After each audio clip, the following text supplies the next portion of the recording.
So we are back in chapter 6 on page 11, and we are doing the final section. Well, second last section. The last section is just a little bit of words. This is the second piece of intercompany profit. So this is intercompany profits. So, for example, a lot of times one entity will sell a piece of land or something to another entity if they've got it and the other guy needs it, and then it might just sit there waiting to be developed and something like that. Okay? So it's the same as inventory. When you have your circle, just drawing back of this, and you've got parent and sub, if you sell land to the sub, there's a profit on it, of course. But if it isn't sold out, so if it's in the circle, you have to remove the profit. Okay? So the exact same thing as inventory, except we're doing it with land. When can you finally recognize the profit? When it's sold outside. So recognize profit when sold outside. Okay?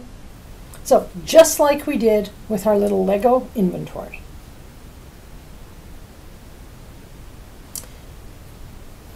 Okay, and it says all that here.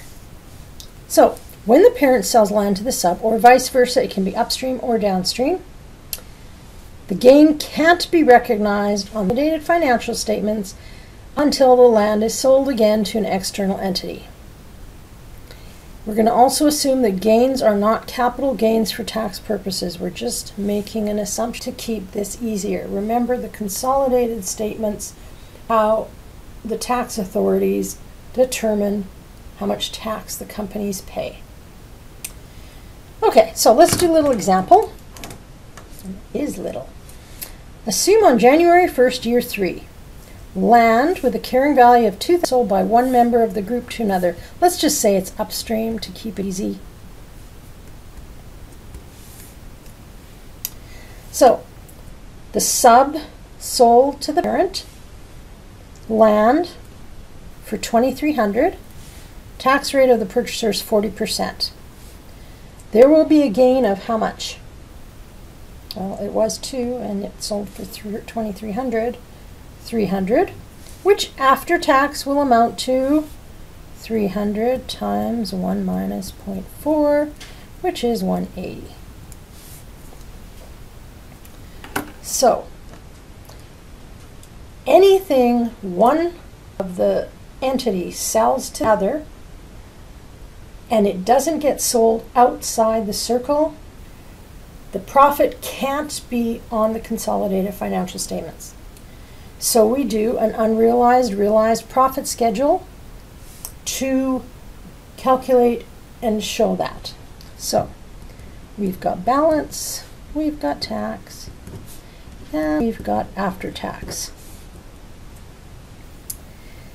So we know it's upstream. Is it still in the circle? Yes. So it's unrealized. We've got to take the gain away. And it's a gain of 300, 1, and 180. So this happened in year 3. So let's see what account adjusted. So first of all, let's start over here with the net income. We're taking away a gain because the land is still in the circle. So we're taking away the piece of profit they added. So which way is net income going to go if we're removing a gain? Well, it's going to go down because we remove gain. So what accounts then do we have to deal with here? Well, what do we gain? We're going to remove it. Now, what else is too high? Well, let's say this is the land, forget inventory, this is land now, and it's got a gain on it. So it's sitting upstream in the parent's books. What's wrong with that? Should it have this gain? No, so the land itself, the T account for land, is too high on the parent's books. So we have to reduce land. Make sense? Okay, and again, remember these are the things that are related. Net income and the thing here, whatever's on the income statement. Okay, so if net income went down, what happens to income tax expense?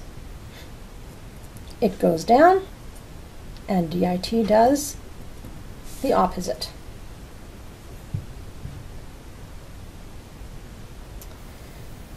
Okay, now, just so you know, if there was a loss, what would happen to loss? It would go down, which means net income would do what? It would go up, because there's no... Land would go up, and ITE would go up, so DIT would go down.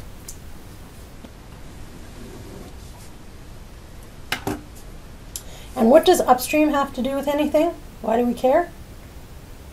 Because when we do our calculations, upstream goes with the subs calculations, downstream goes with the parents. Do the equity method of accounting for the parent, then downstream is 100% and upstream is at controlling interest.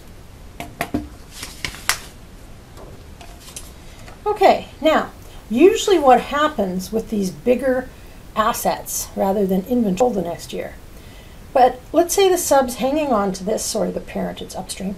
The parent's hanging on to the land and they're going to build on it in a couple of years. And the sub wanted to get rid of it now and they knew they could use it in the future, they bought it. Or they wanted the side of it and they made them sell it to them, but you know, whatever.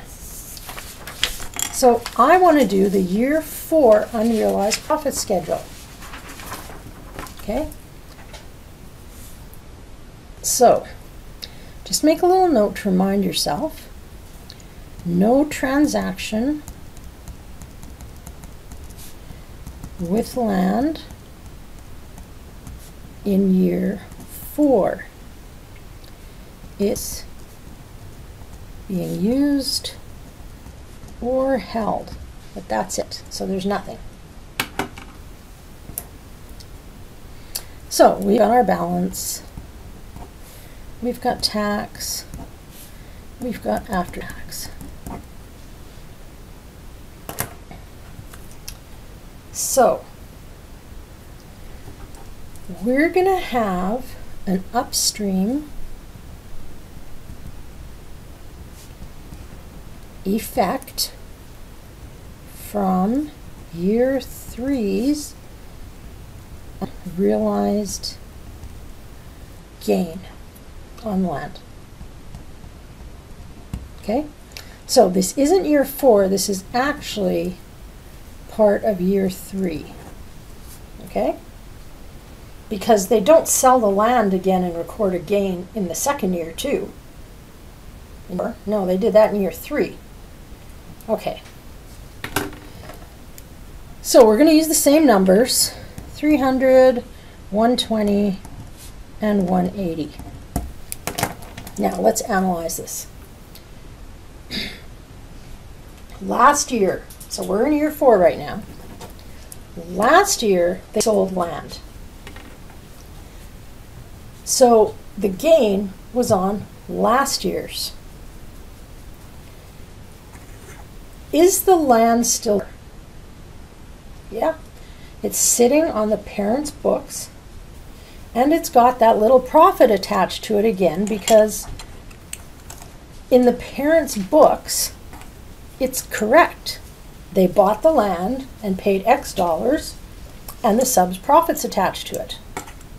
So there's nothing wrong with that. The land's sitting there. It's just in the circle, in the consolidation circle, it's wrong with those little wavy fingers. It's wrong because they can't recognize a profit by moving stuff around the circle. So, is net income even going to be affected? Was it affected from a sale this year? No. So there's actually going to be no effect on net income, but use for retained earnings and NCI calcs. Okay? Because those are cumulative, right? They're cumulative. This, we're just looking at year 4, okay? So, related to that, is the gain on the sub-statement this year? No, there's no gain. That was on year 3. It was closed. So we don't do anything with the gain. However, does the parent still have the land on their books?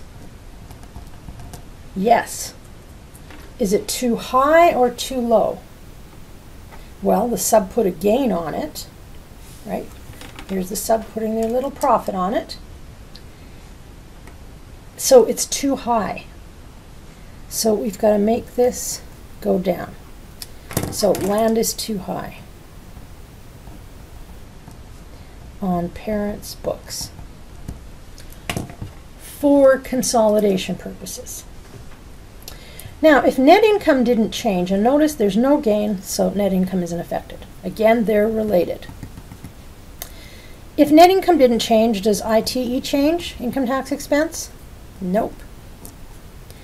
But does DIT change? Yeah, because it's paired up with the balance sheet thing. So you have to remember which way it went. So look at your previous page. Which way did DIT go up? And it went up, or go, it went up, do the same. And that is same as year 3.